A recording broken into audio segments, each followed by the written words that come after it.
नमस्कार दोस्तों। तो आज फिर एक महत्वपूर्ण बात को लेकर के आपके समक्ष आया हूं और यह आपके जीवन के लिए ही है। मैं जब भी कोई वीडियो लेकर आता हूं तो समाज हित में और लोगों को जीवन को कैसे बचाई जाए, उसके लिए लोगों को कैसे सहूलियत मिले, उसके लिए। तो आज फिर हम बात करेंगे, हमारे महत्वपूर्ण विषय है NH 139। NH 139 का जो समस्या है वो किसी से छुपा हुआ नहीं है। औरंगाबाद से लेकर के पटना तक जितने भी लोग आवागमन करते हैं, इस रूट से जितने भी लोग आते हैं और इसमें बसते हैं, किसी से भी छुपा हुआ नहीं है। वीडियो को स्क्रॉल मत कीजिएगा, ध्यान से सुनिएगा और शेयर कर दीजिएगा, क्योंकि यह आपके लिए है और हमारे लिए भी है, आपके जीवन के लिए भी है। कैसे आप सुरक्षित रहें उसके लिए। अब बात करेंगे हम 139 NH, जो पटना से चलकर औरंगाबाद को जोड़ती है। सबसे बड़ी बात है कि यह एक ही रोड है जो पटना से औरंगाबाद जाती है, दूसरा कोई मार्ग नहीं है। और इस बीच में यह 3 जिलों को जोड़ती है। पटना से अगर चलिएगा तो पटना, अरवल, औरंगाबाद, मुख्य रूप से यह 3 जिले के लोग इससे ज़्यादा प्रभावित है। बीच में घनी आबादी है, जैसे पालीगंज भी जुड़ता है, विक्रम जुड़ जाता है, नवतपुर जुड़ जाता है, दाऊद नगर में बहुत सहार, ये सब एक रूट जो है यह इस मार्ग पे जुड़ते हैं। सबसे बड़ी बात है कि यह जो रोड है NH 139, यह सोन तटीय क्षेत्र को जोड़ती है। यह सोन के पैरेलल सीधे औरंगाबाद को जोड़ती है, जिस कारण से जितने भी सोन से बालू निकलते हैं, ट्रक निकलते हैं बालू लेकर के, वो सभी यही 139 पे ही आते हैं और इसी पे इधर उधर आवागमन करते हैं। जिधर जाना हो तो 39 पकड़ के ही पटना की तरफ, औरंगाबाद की तरफ, अरवल की तरफ, कहीं भी उत्तरी बिहार की तरफ, तो 139 यह एकमात्र रोड है जो यह सोन नदी से निकल रही बालू को भी संभाल रही है। वह बालू निकलने से इस रोड पे आपसे छुपा हुआ नहीं है। बालू के कण दोनों तरफ भरमार है और यह बालू के कारण कई लोग गिरते हैं और जाने चल जाती है। इस रोड पर ऐसा कोई भी दिन नहीं रहता जिस दिन दुर्घटना से 2-3 लोगों की मौत नहीं होती।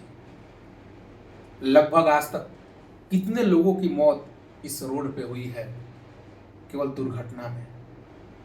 बालू गिरी हुई है, कोई मोटरसाइकिल से जा रहा है, ट्रक से साइड ले रहे हैं, जगह तो है, परंतु बालू के कारण आप फिसल जाते हैं और गिर जाते हैं और सीधा ट्रक के नीचे चल जाते हैं और आपकी मृत्यु हो जाती है। तो क्या चाहते हैं आप कि यह NH 139 यही अवस्था में रहे?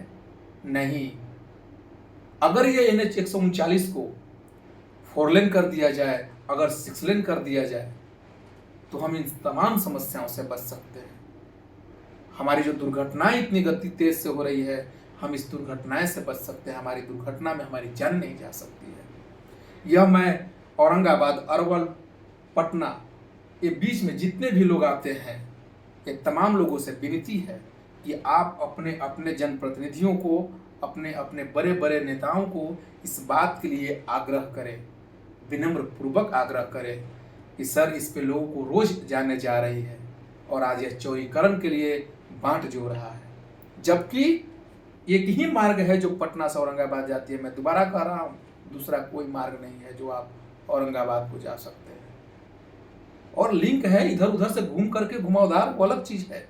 दूसरी बात, यह रोड जो है पटना से GT रोड को भी जोड़ती है, जिससे हम झारखंड, सासाराम सभी जगह जा सकते हैं। उधर यूपी भी जा सकते हैं, फिर आकर के झारखंड इधर जा सकते हैं, छत्तीसगढ़ भी जा सकते हैं, कहीं भी जा सकते हैं। तो भाई वहां से हमको यहाँ आना पड़ेगा।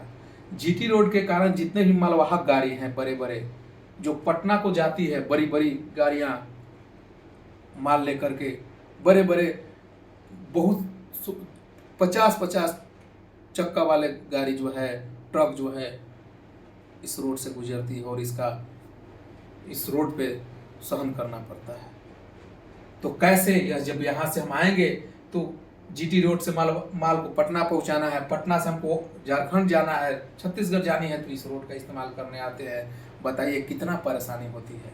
बीच बीच में जो मार्केट है, सघन आबादी है, घनी आबादी है, उस आबादी के कारण काफी समस्याएं हो रही है। क्या चाहते हैं कि हम इस समस्याओं से जूझते रहें? कोई भी ऐसा व्यक्ति नहीं है जो कह सके कि इसके आए दिन जाम नहीं रहती है। बालू की ट्रक, चलो बालू का तो यही रोड है तो कहां से जाएगा, जिस कारण से जाम लगती है, तो उस जाम से छुटकारा तभी मिलेगा जब इसकी चौड़ीकरण हो जाए। जो भी इस धंधे में लगे हुए हैं, जो भी बालू का भी कारोबार करते हैं, उनसे भी विनम्र आग्रह है कि आप लोग भी इसके लिए अपील कीजिए, अनुरोध कीजिए, मंत्रियों से बात कीजिए, ताकि इस रोड की चौड़ीकरण हो और आप अपनी बालू को और गति से ढो सके, आप अपने बिजनेस व्यवसाय, अपने चीज़ों को और डेवलप कर सके। तो इसके लिए हमें व्यवस्था तो बहुत जरूरी है ना। महत्वपूर्ण बात तो यह है कि यह जो NH 139 है, पटना के बाद अरेराज को भी जोड़ती है। वाल्मीकि नगर रिजर्व जो देख रहे हैं, लौरिया, उसके बाद आपको बताते हैं सारण, वैशाली, मुजफ्फरपुर, पूर्वी चंपारण, पश्चिमी चंपारण, बेतिया, वैशाली, ये तमाम पर्यटन स्थल को जोड़ते हैं, जो बड़े बड़े पर्यटन स्थल है। वैशाली को आपको जाना हो तो आप देख रहे होंगे कि जैसे ही हम गंगा नदी को क्रॉस करते हैं और पहुंचते हैं उस तरफ ब्रिज क्रॉस करके, तो मुजफ्फरपुर के लिए भी इधर जाते हैं, हाजीपुर होते हुए मुजफ्फरपुर चले जाते हैं, इधर आप सिवान वगैरह चल जाएंगे और वहीं पे देख रहे होंगे कि सामने मिट्टी भराई की जा रही है, वो भी अरेराज को जा रही है, अरेराज तक इसको भरा जा रहा है। वैशाली के सामने ये लालगंज से बाहर आपको सीधा अरेराज को जाएगी। अब आप समझ सकते हैं कि यह NH 139 की कितनी महत्व है। आप पर्यटन स्थल औरंगाबाद से लेकर के अरेराज तक, अगर औरंगाबाद से आपको जाना है, औरंगाबाद में देव जगह है, बहुत बड़ा हमारे सूर्य भगवान का मंदिर है। उसके बाद यहाँ से सासाराम वगैरह जितने भी उधर कैमूर और भी पर्यटन स्थल है, तुतला भवानी है, सब जगह है। उसके बाद अरेराज, भितिहरवा, लौरिया, नरकटियागंज आपको जाना हो तो इस रास्ते का इस्तेमाल कर सकते हैं। वैशाली में बहुत बड़ा हमारा जैन धर्म और महावीर मंदिर, महावीर जी का वहाँ ये है। उसके बाद शांति स्तूप है। उसके बाद वहाँ पे फिर यही वैशाली गढ़ भी है। हम वैशाली में जाएंगे तो वहाँ हमारे प्रजातंत्र की धरती है, जहाँ पर वहाँ पे बहुत पहले जो है वही सारे चीज होता था। आप गए होंगे तो वहाँ प्रजातंत्र की धरती पे, आप वैशाली गढ़ पे गए होंगे तो आप देखे होंगे, हम गए हैं वहाँ, आप भी गए होंगे, जाते भी हैं। तो कहने का ये है, और ये पटना से 120 किलोमीटर औरंगाबाद NH 139 है। यदि हम यहाँ से अरेराज तक जाते हैं तो लगभग 260-270 किलोमीटर के लगभग पड़ता है। दूसरी बात, यह सरमेरा भी NH 139 को जोड़ती है। अगर हम उधर से भी आते हैं सरमेरा साइड से, तो हम सीधा अगर आते हैं तो NH 139 को पकड़ सकते हैं। मतलब इसकी कनेक्टिविटी चारों तरफ से है, इसलिए यह महत्वपूर्ण है। परंतु इसे जहां तक मुझे जानकारी हुई है मीडिया के माध्यम से, कि इसकी चौड़ीकरण हेतु सारा चीज हो गया था, DPR भी तैयार है, इसकी नापी भी हो गई है, परंतु जमीन अधिग्रहण इसकी नहीं की गई, और इसको रोक दिया गया है अभी। तो और इसको रोक दिया गया है, हवाला ये दिया गया है कि हम सासाराम से रोड जो है पटना को जोड़ रहे हैं। तो सासाराम अलग है, सासाराम से अगर आता है रोड तो उसकी अलग व्यवस्था है, परंतु NH 139 जो है, जो औरंगाबाद को जोड़ती है, इसकी अलग महत्व है। आप समझ रहे हैं कि अरवल एक ऐसा जिला है जहां कोई भी व्यवस्था नहीं है, यहाँ बस आने जाने का एक ही मार्ग है, वो है रोड मार्ग। इस रोड के कारण, और अगर आप अरवल जाना हो, अगर ये नहीं हो तो अरवल के लोग कैसे आना जाना करेंगे? ये भी एक बहुत बड़ी आबादी है। तो हम यही कहेंगे, हम यही अपील करेंगे, यही अनुरोध करेंगे कि जो मेरी यह मांग है, जो मेरी यह बात है, मेरा जो यह प्रस्ताव है, आप लोग माननीय मंत्री लोग के पास पहुंचाएं।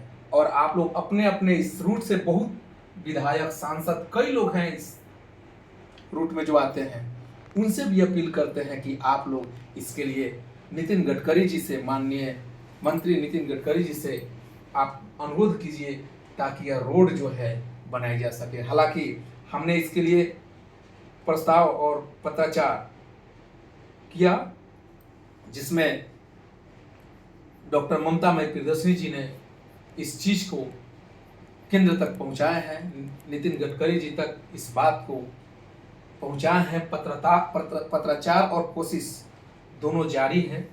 हम लोग NH 139 की चौड़ीकरण जरूर करवाएंगे, परंतु इसमें आप तमाम लोग का सहयोग और साथ चाहिए होगा।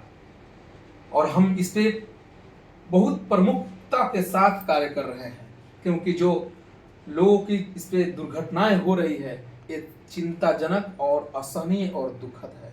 हम केवल उनके यहाँ अगर पुरसिसिया में जाते हैं और सांत्वना देते हैं तो उससे काम नहीं होगा। अगर यह व्यवस्था हो, इसकी चौड़ीकरण हो और दुर्घटना कम हो, उससे हमें उत्साहित होगी। अगर किसी की जानें चली जाती है वो वापस नहीं आती है, तो इससे हम अच्छा रहेगा कि लोगों को जाने को बचाने के लिए जान न जाए, तो इसकी चौड़ीकरण बहुत जरूरी है, बहुत तत्काल जरूरत है। तो मैं ज़्यादा कुछ नहीं कहूँगा, आप लोग समझ गए होंगे। अगर नहीं समझे होंगे तो हमें फ़ोन के द्वारा बात कर सकते हैं कि इसकी और क्या क्या कनेक्टिविटी है, कहाँ कहाँ से जोड़ती है, मैं तमाम चीज़ बता दूंगा। एक मैप नॉर्मली मैं बनाया हूँ, टेढ़ा मेढ़ा रास्ता है, घुमावदार है, परंतु मैंने सीधा सीधा दर्शाया है कि यहाँ से यहाँ जा सकते हैं और यहाँ से यहाँ जा सकते हैं, इधर से इधर जा सकते हैं। आपको यह भी पता है कि कितने इस रोड पे लोड है, समझ रहे हैं। आज सबसे ज़्यादा रेवेन्यू बालू से आ रहा है, सोन बालू से सबसे ज़्यादा। तो सबसे ज़्यादा रेवेन्यू का तो रोड यही है ना, वहाँ से बालू निकलते हैं और NH 39 तो पर कर रहे हैं, तो सबसे ज़्यादा रेवेन्यू जनरेट भी यही रोड कर रहा है। फिर भी हम इस रोड को दरकिनार क्यों कर रहे हैं, ये समझने की बात है। हो सकता है लोग केंद्र तक न कुछ सही बात को पहुँचाए हों, उनको नहीं समझा पाए हों, जिस कारण से इसको रोक दिया गया, इसको अभी बनाया नहीं गया है। जबकि इसकी हमें जहाँ तक जानकारी है इसकी नापी भी की जा चुकी है, परंतु अभी जमीन अधिग्रहण बाकी है। तो धन्यवाद दोस्तों, मैं अपील करूँगा वीडियो को शेयर करें और इस वीडियो को वहाँ तक पहुँचाएं ताकि यह रोड की चौड़ीकरण हो सके। तो हाथ जोड़कर विनती है और आग्रह है। धन्यवाद।